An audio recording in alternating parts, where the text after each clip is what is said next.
ถ้าเจ้าเฮ็ดแบบนี้เทรดได้กำไรแบบ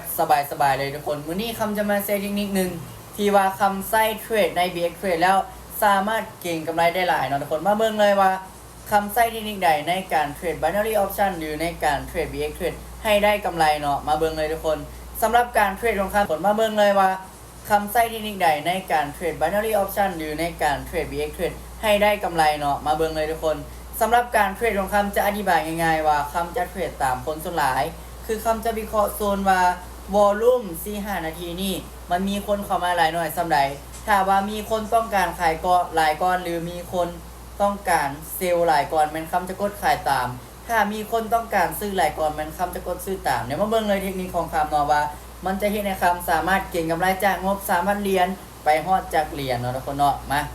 เดี๋ยวเรามาเริ่มต้นเลยสำหรับการเทรดมีความเสี่ยงครับต้องมานิ่มในสเปนไปพร้อมเนาะทุกคนเนาะโอเคเดี๋ยวเดี๋ยวนี้ค่อยจับไป200 เหรียญเลยเนาะสำหรับการเทรดของค่อยแม่นตามคนส่วนหลายเด้อทุกคนเด้อทุกคนจะสังเกตเลยว่าราคามาแตะจุดนี้เนาะเมื่อมันมาแตะจุดนี้แล้วมันจะมีวอลลุ่มเขียวหลายก้อนเนาะทุกคนเนาะหรือว่ามีวอลลุ่มแห้งซื้อหลายก้อนเนาะเพราะฉะนั้นออเดอร์นี้เนาะเมื่อมาฮอดจุดเดิมเราจะกดซื้อขึ้นเนาะกดเลยกดบายขึ้นเลยทุกคนมาเบิ่งเลยว่ามันจะสามารถเด้งขึ้นไปได้บ่เนาะทุกคนออเดอร์นี้ออกไป200 กว่าเหรียญเลยทุกคนเด้อในกราฟของ BTC เนาะทุกคนมาเบิ่งเลยว่ามันสิสามารถขึ้นในบ่ตอนนี้ขึ้นยาวเลยเพราะว่าสังเกตเบิ่งว่าราคาเคยมาฮอดจุดนี้เนาะราคาของ Bitcoin เด้อแล้วมีวอลลุ่มหรือว่ามีคนต้องการซื้อในโซนนี้หลายเพราะฉะนั้นเมื่อมาฮอดโซนนี้อีกมันมีโอกาสที่มันจะดีขึ้นสูงมาเบิ่งเลยว่ามันจะขึ้นได้บ่เนาะขึ้นไปยาว8 เมตรเลยเนาะปิดงามๆได้แน่นอนออเดอร์นี้2 1สวยวินเห็นบ่วินงามๆเลยเนาะเผ็ดสดๆทุกคนทุกคนจะสังเกตเลยว่าตอนนี้มีวอลลุ่มแฮงซื้อเข้ามาหลายเนาะทุกคนเนาะมีวอลลุ่มแฮงซื้อเข้ามาหลายเพราะฉะนั้นเขาจะเดินเงินแบบเป็นระเบียบเนาะวันนี้ไป200คือเก่าเนาะโอ้แฮงขายทุกตัวลงสังเกตเบิ่งว่าจุดนี้เคยมีแฮงขายเข้ามาแฮงเด้อเขาจะตามคนส่วนหลายไปเลยสังเกตเบิ่งว่าแทงนี่เนาะโซนนี่แมนวอลลุ่มแฮงขายเข้ามาแฮงเนาะเพราะฉะนั้นค่อยคิดว่าโอกาสที่เทียนจะไหลลงงามๆน่ะก็มีคือกันมาเบิ่งเลยว่าออเดอร์นี้มันจะสามารถลงมาได้บ่ตอนนี้มันลงมาที่ 57,900 เนาะทุกคนมาเบิ่งว่าราคาจะสามารถลงมาได้บ่สังเกตราคาข้างๆนี้เด้อทุกคนเด้อ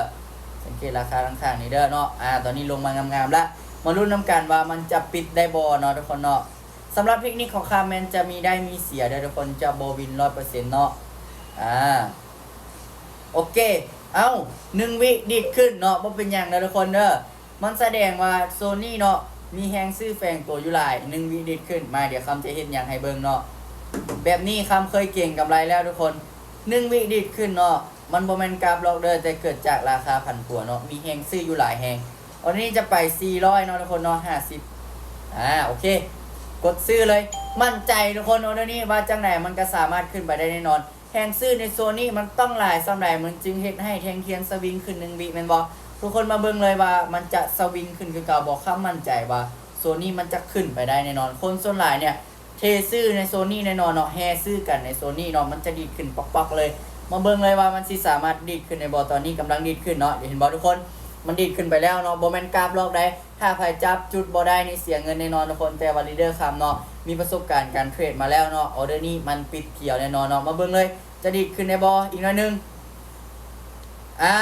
สวยงามแล้วทุกคน1 วิดีดขึ้นเห็นบ่เมื่อคำจับจุดได้คนส่วนหลายต้องการเฮ็ดหยังคำจะตามไปเลยปัจจุบันนี้มีกำไรอยู่ 1,190 เนาะมาคูณเลยว่าถึงเท่าใดเนาะ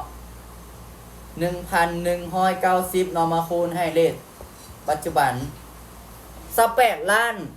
600,000 กีบเนาะกำไรมื้อนี้โอเคคำหยุดละสต็อปลอสเนาะคลิปนี้ก็ยาวสมควรเพราะฉะนั้นทุกคนควรเอาเทคนิคนี้ไปปรับใช้เนาะสังเกตพฤติกรรมของคนส่วนหลายเอาไปปรับใช้ได้ทุกคนขอบใจหลายๆบ๊ายบาย